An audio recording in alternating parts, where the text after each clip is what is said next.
E nas 2 últimas aulas eu falei sobre hospedagem.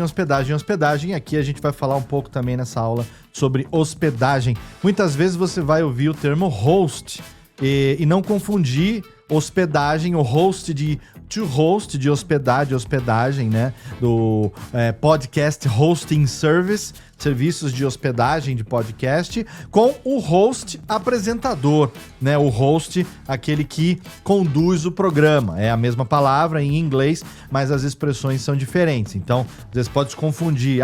Qual é o host do seu podcast? Não é o Léo. Não, é onde que se hospeda o seu podcast. O hosting, o serviço de hospedagem. É o Omni Studio, tá? Então, deixar isso bem claro. A hospedagem, ela é fundamental porque o seu programa, ele precisa existir na nuvem, né? Então, esse arquivo, não adianta você ter ele na sua máquina, num HD. Não adianta você ter ele... Nossa, o que eu já corrigi de gente que fazia isso errado, e não sei se ainda hoje em dia fazem, mas enfim... hospedei o meu arquivo no Google Drive, hospedei meu arquivo no OneDrive, hospedei meu arquivo no Dropbox. E aí a pessoa vai lá e pega o link do Dropbox, pega o link do OneDrive e ele joga para distribuir nesse arquivo para os seus ouvintes. Não é assim que se faz, tá? Não é num serviço seu de armazenamento em nuvem, como Dropbox, OneDrive, Google Drive, WeTransfer e outros da vida. Não é assim que você hospeda e armazena o seu podcast na nuvem. Você precisa colocar ele num serviço de hospedagem de podcast. Num podcast hosting service. E eu já falei, mas aqui eu vou falar de novo alguns, tá? Vai ter link aqui, não sei se a gente vai jogar aqui a imagem, mas eu vou falar aqui mais opções para você. Omni Studio é o que eu utilizo na Radiofobia. Já usei, eu vou falar os que eu já tive experiência de usar. Blueberry Hosting, serviços americanos, né? Serviços estrangeiros, internacionais, que cobram valores em dólar, a partir de $8, acho que média de $20 a mensalidade, dependendo do tamanho, né, da capacidade mensal. E essa cota mensal, nesse tamanho mensal desses serviços, ele é atualizado todo mês. Então tem que dar uma olhada também para saber hoje em dia como tá. Faz tempo que eu não acompanho, mas todos esses serviços têm ali o pricing, né? Tem ali o pricing, que é a página com os preços, e você pode colocar ali no seu PayPal, pagar com cartão brasileiro no PayPal, que eu aceito internacionalmente. Tem 1001 maneiras de fazer isso, né? A carteira do Google, o Apple Pay, enfim. Então você tem o Blueberry Hosting.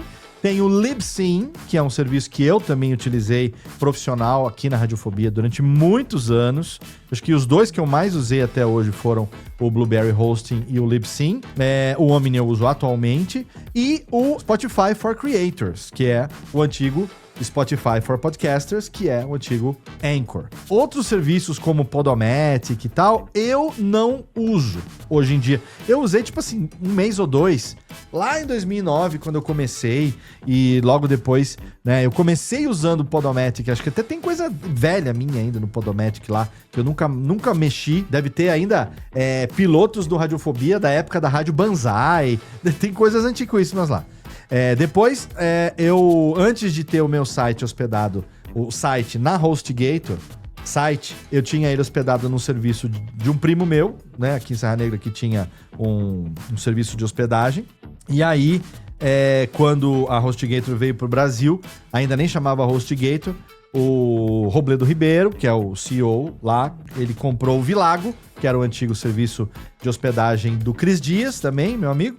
E aí, ele pegou e eu tava indo pro Vilago, aí o Cris falou, puta, Léo, já vendi pra HostGator, a HostGator vai começar aqui. Aí eu falei com o Robledo e comecei essa parceria que tá agora já há 15 anos consolidada. E na época, então, eu não tinha o serviço de hospedagem de podcasts. Eu tinha o meu site, radiofobia.com.br, na época não tinha empresa ainda. Dentro do site do Radiofobia tinha uma pasta, /podcast, /mp3, qualquer coisa. PGM, né, programa.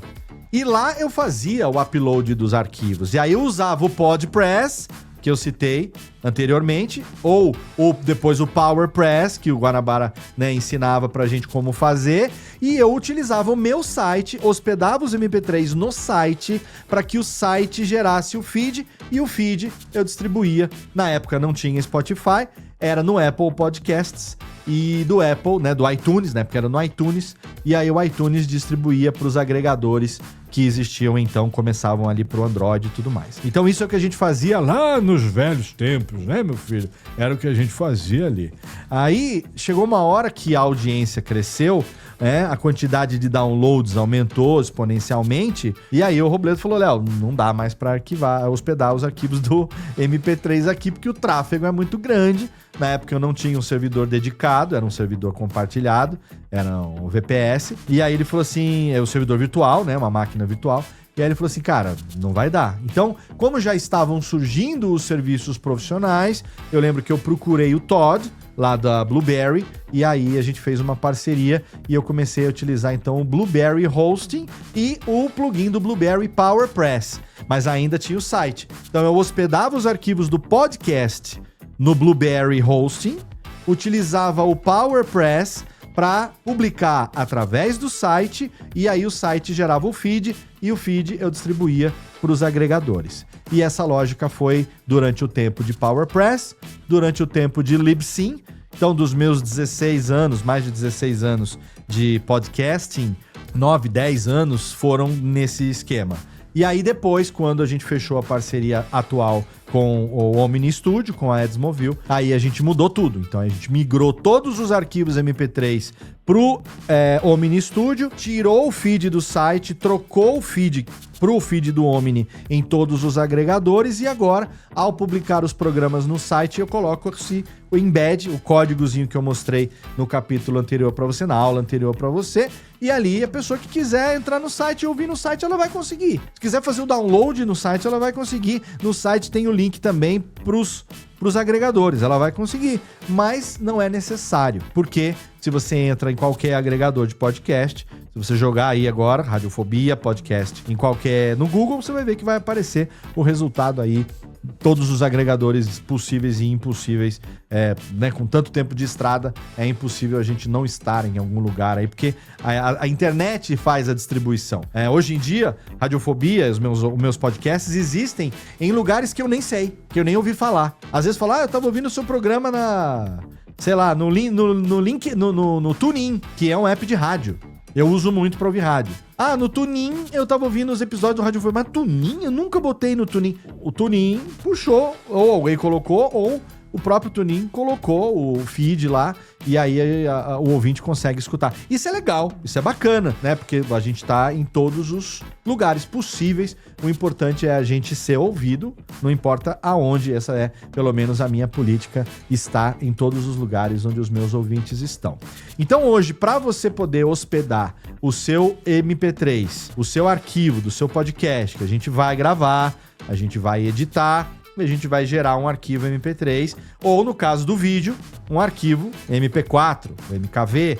Aí o Gabriel é que vai te ensinar como fazer isso em vídeo. Mas você vai gerar o seu arquivo. No caso do vídeo, você vai colocar o vídeo no YouTube. É assim que se distribui hoje em dia. Não existe agregador em vídeo. O Spotify aceita vídeo também, mas se você coloca o vídeo, ele substitui o arquivo de áudio. Não é possível você ter ele no Spotify em áudio e vídeo. Você vai ter áudio e vídeo, mas num arquivo de vídeo, né? Então, recentemente, eu acho que o Jovem Nerd fez um episódio, recentemente já tem um tempo, mas entrevistando o Celton Mello por ocasião do lançamento do podcast França e o Labirinto, que eu já falei aqui na aula em algum momento. E aí, essa entrevista, ela foi filmada. E o áudio foi gravado também em separado. Eu editei o áudio e a gente publicou o áudio nos agregadores, inclusive no Spotify. E aí, depois, o pessoal lá do Estúdio 42 editou o vídeo. E como o Spotify aceita vídeo também, e França e o Labirinto foi uma parceria entre o Jovem Nerd e o Spotify, eles publicaram então em vídeo no Spotify. Quando eles fizeram isso, o arquivo em áudio do Nerdcast, que eu editei, que a gente editou na Radiofobia, ele foi substituído pelo vídeo. Então, se você hoje ouvir esse episódio da entrevista do Celton Mello, que eles fizeram a entrevista, que foi publicada em áudio, se você for no Pocket Casts, se você for no Apple Podcasts, se você for na Amazon Music, no Deezer, em qualquer outro lugar, você vai ouvir o arquivo em áudio que a gente editou aqui na Radiofobia do Nerdcast. Se você for no Spotify, a versão é diferente, porque o Spotify pegou o arquivo de vídeo, sobrescreveu o arquivo de áudio e, ainda que você desligue a tela e ouça no Spotify, no fundo do Spotify que vai estar rodando ali